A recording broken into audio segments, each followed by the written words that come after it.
आइए दोस्तों, आज हम कुछ ऐसे टॉपिक पे बात करने वाले हैं जो कि पैसा कमाते खूब हैं लेकिन बचता एक भी नहीं।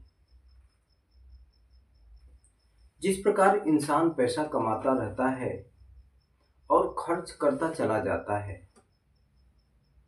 लेकिन पैसा पता ही नहीं चलता कि कहाँ चला जाता है, कितना कमाता है, कितना खर्च करता है। किसी तरह से अगर हम कुछ पैसा बचा के भी अगर रखते हैं, तो कोई ऐसा काम आ जाता है जो कि वो भी पैसा समाप्त हो जाता और हम माइनस में भी हो जाते हैं। जिस प्रकार से हम पैसा कमाते कमाते केवल परिवार को मेंटेन करते करते पूरा जीवन व्यतीत कर देते हैं, लेकिन पैसा का पता नहीं चल पाता कि पैसा होता क्या है। बने रहिए आज की वीडियो में। लाइक कमेंट करें और कमेंट में अपना सुझाव जरूर लिखें।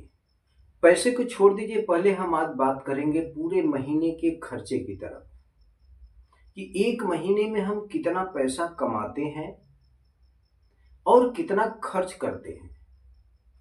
जब इसका हमें टोटल पता चलता है कि एक महीने में पूरा हम कितना पैसा कमाए और एक महीने में पूरा कितना पैसा खर्च किए, तब जाके हम अपना हिसाब लगा सकते हैं।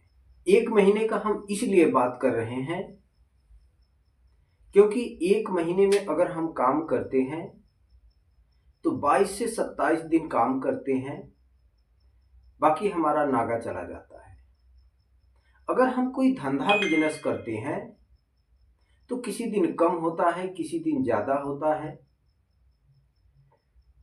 और अगर हम कोई महीने का काम करते हैं, चाहे वो नौकरी हो, चाहे कोई भी महीने का काम हो, तो महीने का हमें फिक्स पगार मिलता है।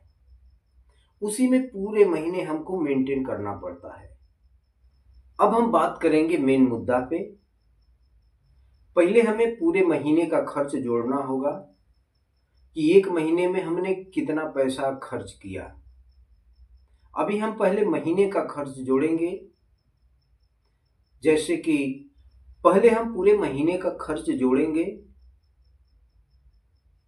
पूरे महीने का खर्च जोड़ने के बाद तब हमें समझ में आएगा कि एक महीने में हमारा कितना मेंटेन खर्चा लग रहा है। मान ले कि हमारा 5 परिवार है, 2 लोग हम लोग हैं, 3 बच्चे हैं। बच्चे की पढ़ाई की फीस, कोचिंग की फीस, घर में बिजली है, बिजली का, दूध का, जो भी मकान या दुकान किराए पे है, ये जो महीने का हम पैसा मेंटेन करते हैं, पेमेंट करते हैं, इसको पहले हम पूरे महीने का एकत्रित कर लेंगे। उसके बाद हम रोज के खर्चे की तरफ चलते हैं। जिस प्रकार से हर रोज हमारा सब्जी का, और बाकी अगर हमारे घर में एक गाड़ी है तो गाड़ी का भी एक सदस्य का जोड़ना पड़ता है, क्योंकि उसमें भी पेट्रोल लगता है, महीने का सर्विस लगता है, उसका भी वही पैसा होता है। उसके बाद फिर हम दवा खर्च जोड़ लेते हैं कि दवा में कितना खर्च होता है। मान लीजिए हम बीमार अगर नहीं भी हैं, हमारे परिवार में दवा नहीं भी चल रहा है, तब भी हमको दवा का पैसा जोड़ना है, क्योंकि हम बीमार पड़ते हैं तो इकट्ठा बहुत सारा पैसा लग जाता है। कपड़ा हम महीने में 6 महीने में एक बार खरीदते हैं, चाहे वो जूता हो, चाहे चप्पल हो, चाहे ऐसा कोई हो, उसको भी हमें कन्वर्ट करके एक महीना का कुछ पेमेंट इकट्ठा कर लेना है। उसके बाद कभी ना कभी हमें इमरजेंसी लग जाती है, चाहे वो रिश्तेदारी में जानी हो, चाहे हमारे यार मित्र के यहाँ जाना हो, अटेंडेंट में जाना होता है तो वहाँ भी 1500 लग जाते हैं। ये पूरे महीने का हम जब टोटल पैसा जोड़ करके इकट्ठा कर लेते हैं, उसके बाद हम अपनी कमाई को इकट्ठा कर लेते हैं। जितनी हमारी आमदनी है, जब हम टोटल करते हैं तब देखते हैं कि हमारी आमदनी कम पड़ रही है या फिर पैसे कम पड़ रहे हैं। इतना समझने के बाद अगर हम रोज माइनस में जा रहे हैं तो हमें पहले अपनी आमदनी को बढ़ाना होगा, खर्चे को कम करना होगा, क्योंकि आमदनी अगर जब नहीं बढ़ेगी तो मेंटेन करने में दिक्कत आएगी। खर्चा कम नहीं होगा तो भी दिक्कत है। खर्च को हम कहां से कम कर सकते हैं? अगर हम कोई नशा करते हैं, सर गुटखा पान खाते हैं या फिर कुछ और सेवन करते हैं, तो वहां से हमें संकोच करना होगा, क्योंकि ये जो हमारा परिवार है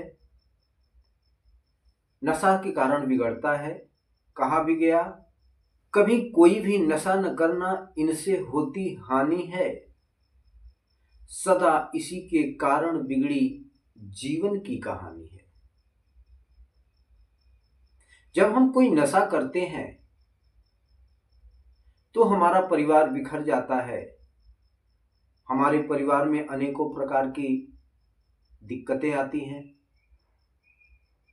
हम उनको मेंटेन नहीं कर पाते,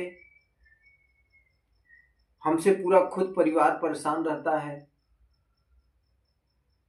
अगर आप ऐसा वीडियो देख रहे हैं तो आप परिवार के प्रति जिम्मेदार व्यक्ति होंगे, परिवार के प्रति वफादार होंगे, क्योंकि ऐसा वीडियो सबको अच्छा नहीं लगता। जब हमारे परिवार में कोई इंसान नशा नहीं करता तो हमारा परिवार बिल्कुल साफ सुथरा रहता है, अन्यथा नशा के चक्कर में हम अपना पूरा परिवार भी गंवा देते हैं। और कभी हमने खर्चा का जोड़ा ही नहीं कि एक महीने में हमारी आमदनी कितनी हुई, एक महीने में हमने खर्चा कितना किया। ऐसे घर की भी पूंजी खत्म हो जाती है, बाप दादे की संपत्ति भी धीरे धीरे कम होती जाती है, क्योंकि हम समझ ही नहीं पाते कि परिवार को कैसे मेंटेन करें। आइए दोस्तों, कमेंट में अपना सुझाव जरूर लिखिएगा।